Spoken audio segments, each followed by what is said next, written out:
Let's start, though, with the news that the BBC has decided to take presenter Gary Lineker off air following an impartiality row. This is a developing story. Let's get more with our chief reporter, Kaveh Solokol, who joins me on set. All right, Kaveh, this is a really fast-moving story. So tell us what's happened so far. Look, the bottom line is that Gary Lineker will not be presenting Match of the Day tomorrow night. He has been presenting Match of the Day for the past 24 years. He will not be on our screens on Saturday night. Now, the BBC have released a statement in the past hour saying that he's stepping back from presenting tomorrow night. But it's our understanding that he's been taken off air because he is refusing to apologise for the comments that he made in a tweet.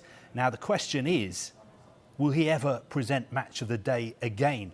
Because knowing Gary Lineker as I do, he's a man who stands by his principles. If the BBC are expecting him to apologise for something that he truly believes in and he refuses to apologise, this is a standoff that is going to end up with him possibly leaving the BBC. Now, there have been further developments in the past hour because another regular face on Match of the Day, one of the best pundits and analysts in the business, Ian Wright, the former Arsenal and Crystal Palace and England striker, he has come out and said that he will not be taking part in Match of the Day tomorrow night. He's tweeted, "Everyone knows what Match of the Day means to me, but I've told the BBC I won't be doing it tomorrow. Solidarity." Now, it will be interesting to see what happens with other presenters and other pundits and other analysts and other commentators. Will they want to appear on Match of the Day tomorrow night, or will they want to stand side by side and in solidarity with Gary Lineker and say, if Gary's not going to be on the programme tomorrow night, we don't want to be on it either? OK, so the BBC unhappy with what Lineker did. So what are their guidelines? Well, look, their guidelines are... It's a little bit confusing because Gary Lineker signed a 5-year contract with the BBC in 2020 and he agreed to adhere to their impartiality rules. Now, the rules are a little bit different depending on what area of the BBC you work in. For instance, if you work in news and current affairs, as a journalist, the rules are very, very strict. You have to be totally impartial. But of course, Gary Lineker doesn't work in news or current affairs. He works in the sports department, so he has a little bit more of freedom. But he still has to avoid bringing the BBC into disrepute. And as a high-profile figure on the BBC, he has additional responsibilities. And these are, according to the BBC, we expect these individuals to avoid taking sides on party political issues or political controversies.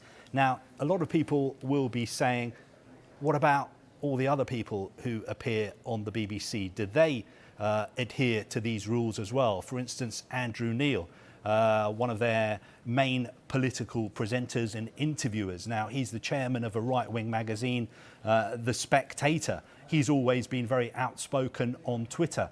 How come he is allowed to make comments about party political issues?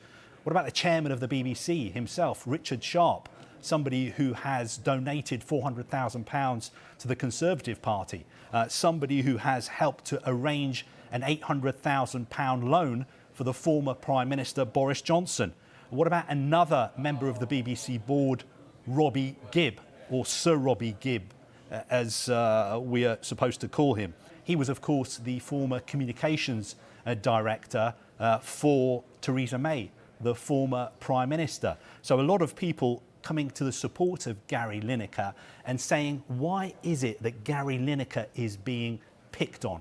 Why are sections of the media and the press just focusing on Gary Lineker? And why are we talking about Gary Lineker when we should actually be talking about the government's proposed new asylum policy, which has been criticised by human rights groups and it's been criticised and condemned by the United Nations? Now, for instance, I was at the World Cup in Qatar. When it comes to criticising Qatar about human rights issues, it appears that everybody is allowed to say what they want in this country. But Gary Lineker, on the one hand, is allowed to say what he wants about Qatar, but when it comes to a policy that is condemned by the United Nations, the BBC appeared to be telling him to shut up. Kaveh, this one is not done. Kaveh Solokol, our chief reporter, thank you very much.